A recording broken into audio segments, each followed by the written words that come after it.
Hello, আসসালামু আলাইকুম। কেমন আছেন আপনারা সবাই? আমি অনেক ভালো আছি। আজকে চলে আসলাম ম্যাঙ্গো মিল্কশেক নিয়ে।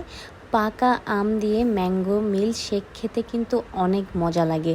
আমার কাছে কিন্তু এটা খেতে অনেক ভালো লেগেছে। জানি না আপনাদের কাছে কেমন লাগবে, বাট এটার টিউটোরিয়াল আমি আপনাদেরকে দিয়ে দিচ্ছি।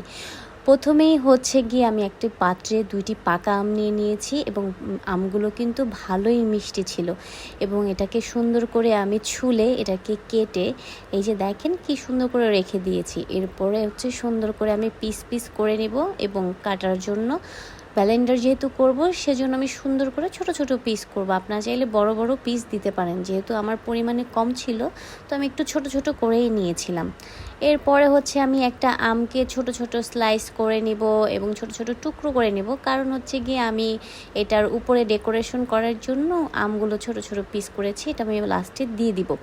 এরপরে আমার ব্লেন্ডার মেশিনটা আমি লাগিয়ে নিলাম। এই যে দেখেন আমি কি সুন্দর লাগিয়ে নিয়েছি। এখন এটাকে আমি আম দিয়ে দিলাম, তারপরে হচ্ছে আমি এটার ভিতরে একটু দুধ দিয়ে দিব। আপনারা যতটুকু পরিমাণের দুধ খান অতটুকু পরিমাণের দুধ দিতে পারেন। আমি হচ্ছে গিয়ে ঠান্ডা দুধটা দিয়েছিলাম, গরম করে ঠান্ডা করে রেখেছিলাম, ওই দুধটাই দিয়েছিলাম। এরপরে হচ্ছে বরফ কুচি দিয়ে দিয়েছি। এরপর আমি ঢাকনাটা ঢেকে এই যে দেখেন ব্লেন্ডার মেশিনটা অন করে দিলাম। দেখেন কত সুন্দর লাগছে। আমার তো মনে হয়েছিল আমি এখনই খেয়ে ফেলি, কিন্তু এখন তো খাওয়া যাবে না, আর অনেক কিছু বাকি আছে। এই যে দেখতে পাচ্ছেন কত সুন্দর লাগছে। এই যে দেখেন আমার কাজে কিন্তু আমার আম্মু আমাকে অনেক হেল্প করেছে। আপনাদের আম্মু কারা কারা হেল্প করে আমাকে একটু জানাবেন। আমার আম্মু আমাকে অনেক হেল্প করে।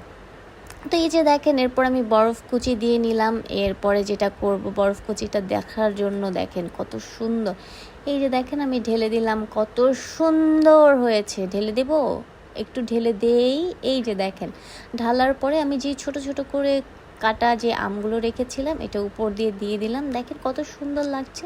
তারপর লম্বা করে একটা ডিজাইন করার জন্য একটা আম রেখেছিলাম, আমটা ভিতরের দিকে চলে যাচ্ছিল। যাই হোক, এই যে হচ্ছে লাস্ট লুক এবং দেখতে কিন্তু অসাধারণ এবং লোভনীয় লাগছে খেতে। এরপর আমি স্ট্রটা দিয়ে দিলাম এবং এরপরে যেটা হয়েছে আপনারা বিশ্বাস করতে পারবেন না, এত সুন্দর কালার লাগছিল আর এত সুন্দর দেখতে হয়েছিল, আমি আসলে দেখেই মুগ্ধ হয়ে গিয়েছিলাম যে এটা আমি বানিয়েছি।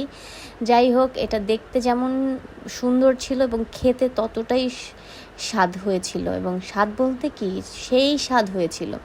যাই হোক, এই যে দেখেন আমার ডেকোরেশন করা শেষ। মোটামুটি একটু সুন্দর করে ছবি তুলছিলাম, একটু ভিডিও নিয়ে নিলাম। এখন আপনাদের কাছে কেমন লাগে আমি তো বলতে পারবো না, আমার কাছে খুবই ভালো লেগেছে, এই জন্য সামান্য টিউটোরিয়ালটা আপনাদেরকে দিয়ে দিলাম।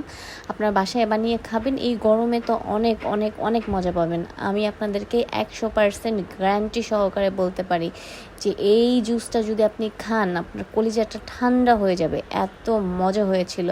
যাই হোক, এটা কিন্তু আমি একা খাইনি, এটা কিন্তু আমার আম্মু আমার সাথে খেয়েছিল এবং এটা যে মিথ্যা না এটার জন্য আমি দেখিয়ে দিব লাস্টে যে আমার আম্মু এটাকে খেয়েছিল, খেয়ে বলেছিল ওয়াও অনেক মজা হয়েছে।